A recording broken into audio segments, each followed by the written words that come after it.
Pernah kepikiran nggak gimana sebuah hubungan yang kelihatannya baik-baik aja kok tiba-tiba bisa jadi berbahaya ya?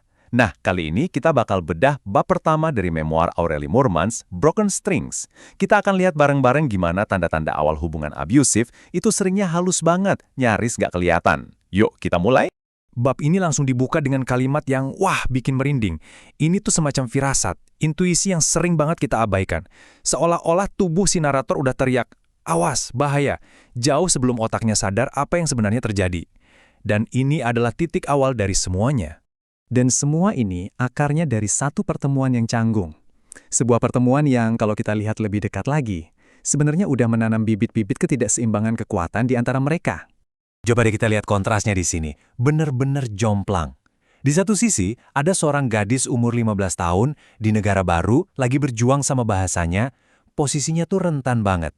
Nah, di sisi lain, ada seorang aktor yang lebih tua, udah punya nama, dan super percaya diri. Ini bukan cuma soal beda umur ya, ini adalah panggung yang sempurna buat memulai sebuah manipulasi. Dan bener aja, dia nggak buang-buang waktu. Dengan kedok nasihat, Bobby langsung menusuk ke titik terlemahnya, rasa nggak pede soal bahasa. Dia bikin si narator ini merasa gagal bahkan sebelum hubungan mereka benar-benar dimulai. Ini tuh langkah pertama yang penting banget buat ngeruntuhin kepercayaan dirinya. Gak lama hubungan mereka ini jadi tontonan publik. Dan disinilah sifat posesif dan cemburunya mulai kelihatan jelas banget ke permukaan. Bayangin deh, baru awal hubungan udah didesak buat nikah. Pas si narator ragu, ya wajar banget kan, namanya juga anak 15 tahun. Responsnya bukan pengertian, tapi malah marah. Ini tuh taktik klasik, maksa komitmen secepat mungkin buat menciptakan rasa terikat dan kewajiban. Akhirnya, buat menghindari ribut-ribut, si narator terpaksa setuju.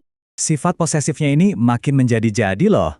Pekerjaan pun diubah jadi panggung kemesraan mereka. Dan coba lihat insiden di lokasi syuting iklan parfum ini. Dia nungguin seharian, bukan buat mendukung, tapi buat ngawasin. Interaksi profesional yang sepele banget sama figuran langsung jadi bahan tuduhan genit. Dan setelahnya, buat nunjukin siapa yang berkuasa, dia malah ngejek penampilan si figuran. Ini pola klasik banget. Dia bikin masalah, terus dia yang jadi pemenangnya. Nah, manipulasinya ini makin canggih. Udah nggak lagi insiden-insiden kecil, tapi jadi sebuah sistem pengawasan dan kontrol yang teratur. Ponsel yang harusnya jadi alat komunikasi malah diubah jadi penjara digital. Dia bikin aturan yang mustahil banget buat dipenuhi. Mau balas lama, salah. Mau balas cepat, salah juga. Bingung kan? Intinya nggak ada jalan keluar. Tujuannya bukan komunikasi, tapi kontrol total. Puncaknya, isolasi memaksa si narator hapus semua kontak laki-laki dari ponsel. Dan ini dia, logikanya dia yang super manipulatif. Dia membungkus isolasi seolah-olah itu bukti cinta. Kalau kamu beneran cinta aku, kamu nggak perlu kok ngobrol sama cowok lain. Ini taktik yang efektif banget buat memutus semua teman dan dukungan seseorang biar mereka makin bergantung sama dia. Oke, sekarang kita masuk ke bagian yang paling rusak, sisi psikologis dari pelecehan ini. Bagian di mana dia pelan-pelan ngancurin kepercayaan diri si narator dan bikin dia yakin kalau semua masalah itu sumbernya dari dia sendiri.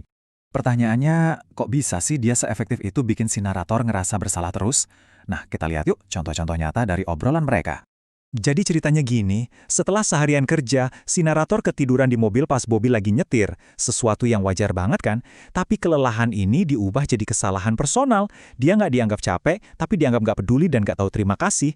Dia dibikin merasa bersalah cuma karena butuh istirahat. Terus ada lagi nih, tes loyalitas yang super aneh. Dia pakai info sepele, nama baptisnya yang panjang, yang cuma disebut sekali, buat jadi senjata. Buat mempertanyakan rasa cinta si narator. Tentu aja si narator nggak ingat, dan kesalahan kecil ini digede-gedein jadi bukti kalau dia itu pacar yang buruk. Dan mungkin ini kalimat yang paling menusuk dari semuanya. Kalimat ini tuh inti dari semua manipulasinya. Dia memutarbalikkan fakta seolah-olah dia itu korban yang sabar, yang berusaha mencintai seseorang yang sulit. Tiba-tiba, semua amarah dan kontrolnya itu bukan salah dia, tapi reaksi yang wajar karena kekurangan si narator. Dan ya, inilah hasilnya. Harga dirinya hancur lebur. Setiap kali berantem, nggak peduli siapa yang mulai, ujung-ujungnya selalu dia yang minta maaf. Dia jadi benar-benar yakin kalau masalahnya itu ada di dirinya. Kalau dialah yang harus berubah, dialah yang harus lebih baik, dialah yang selalu salah. Oke, bagian akhir bab ini ditutup dengan adegan yang benar-benar bikin tegang. Tempo ceritanya melambat, sengaja membangun ketegangan sampai ke puncaknya. Jadi, setelah berantem lagi soal ponselnya, dia datang ke apartemen si narator. Nggak pakai banyak omong, dia kasih isyarat buat balik ke kamar, dan dia ngikutin dari belakang.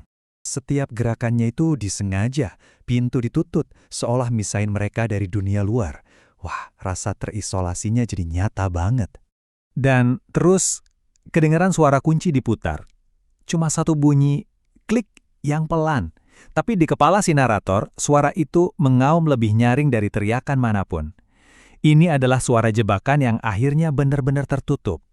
Coba dilihat lagi gambar sampul bukunya. Tangan dalang yang ngendaliin boneka kan? Nah, gambar ini jadi kerasa nyata banget pas kita baca kalimat terakhir di bab ini. Ancaman yang selama ini cuma psikologis, sekarang udah berubah jadi ancaman fisik yang bikin ngeri. Dan kita tutup kupasan ini dengan sebuah pemikiran. Seringkali, saat pelecehan dimulai, bentuknya tuh nggak kayak pelecehan, bentuknya tuh mirip banget sama cinta. Setiap tanda bahaya, cemburu, kontrol, kritik, awalnya dibungkus rapi sebagai perhatian, perlindungan, dan keinginan biar hubungan berhasil. Inilah yang bikin semuanya jadi sangat berbahaya. Pertanyaannya, berapa banyak tali yang harus putus sampai kita sadar kalau itu bukanlah cinta, tapi kendali?